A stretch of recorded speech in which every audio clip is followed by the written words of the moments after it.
Hi there everyone, welcome to my channel. So in this video, we will talk about the applications of Node.js. Before we start, I would like to say thank you so much to all my viewers, silent viewers, and supporters in my channel. Thank you for watching my videos.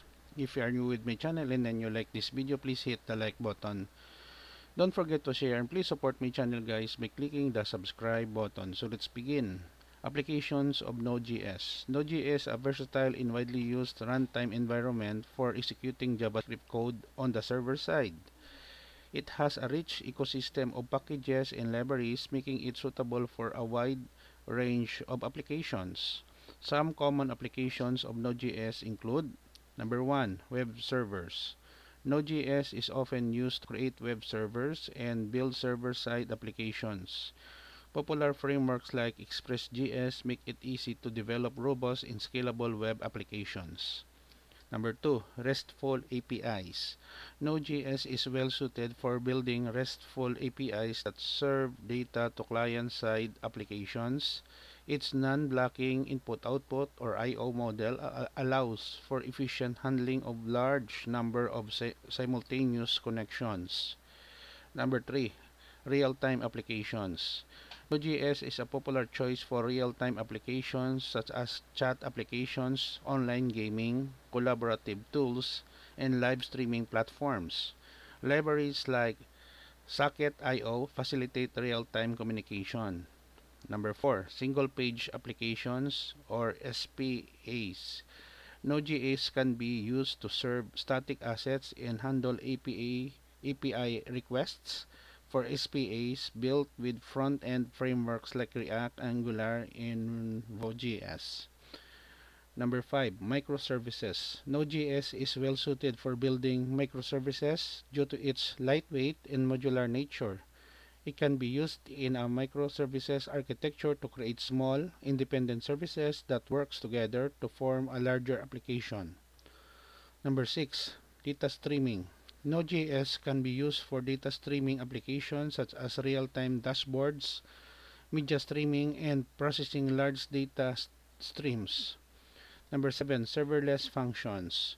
Node.js is a popular choice for building serverless functions or AWS Lambda functions, allowing developers to execute code in, in response to events without managing server infrastructure. Number 8, command line tools. Node.js is often used to build command line tools for tasks like automation, data processing, and scripting. Number 9, Internet of Things or IoT. Node.js can be used in IoT applications for controlling and communicating with connected devices. Number 10, machine learning and AI or artificial intelligence. Node.js can be used to build server-side APIs for machine learning and artificial intelligence applications. Libraries like TensorFlow.js enable the integration of machine learning models. Number 11, desktop applications. With tools like Electron, Node.js can be used to build cross-platform desktop applications for Windows, macOS, and Linux. Number 12, content management systems or CMS. Some CMS systems like Ghost are built on Node.js, offering high-performance content management solutions. Number 13, social media platforms. Node.js can be used to develop social media platforms and APIs for third-party integrations. Number 14, e-commerce platforms. Node.js can power the back-end of e-commerce websites, handling product catalog, shopping carts, and payment processing. Number 15, proxy servers.